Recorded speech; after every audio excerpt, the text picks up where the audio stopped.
How are they formed? What are clouds? They contain water droplets. How are they produced? They are produced by the evaporation of the oceans. As the temperature becomes lower, this vapor condenses, forming clouds. Classification of clouds. Low clouds, meaning these are the clouds that form at a lower altitude, generally below 2,000 meters. What is produced? They are responsible for the most common precipitation, such as drizzle, rain, and light snow. Characteristics. They usually have a dark gray and homogeneous appearance. Height. Below 2,000 meters. Types. Stratus. Low and uniform layers of gray that cover large areas of the sky.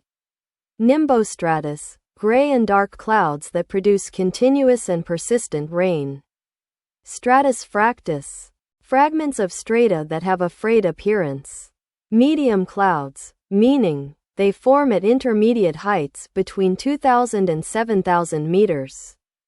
What happens? They can produce light or moderate precipitation. Characteristics. They tend to have a thinner and whiter appearance than low clouds.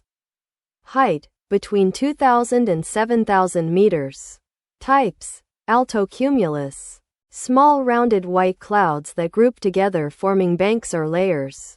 Altostratus. Uniform layer of grayish clouds that covers much of the sky, allowing the sun to be seen as if through frosted glass.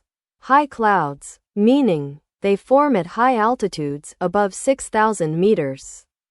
What happens? They generally do not produce precipitation, but they can indicate changes in the weather.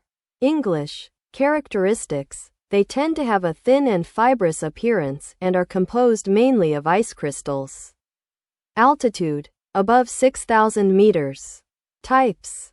Cirrus. Fine white and filamentous clouds that are shaped like feathers or tufts. Cirrostratus. Thin and transparent veil that covers the sky, giving a milky appearance. Cirrocumulus. Small white and rounded clouds that group together forming banks or layers, similar to altocumulus but at a higher altitude. Vertical development clouds, meaning they develop at height, from low to very high levels. What happens? They are responsible for thunderstorms, hail, and heavy rain. Characteristics. They have a great vertical development and usually have a dark base and an anvil-shaped top. Altitude. From low to very high levels. Types. Cumulus. White and fluffy clouds with a flat base and a rounded top. Cumulonimbus. Large storm clouds with a highly developed vertical structure. Noctilucent clouds, meaning they are very high clouds that are only visible in the polar regions during twilight. What happens? They do not produce precipitation. Characteristics. They have an electric blue glow and are only visible in dark conditions. Height. Between 80 and 90 kilometers.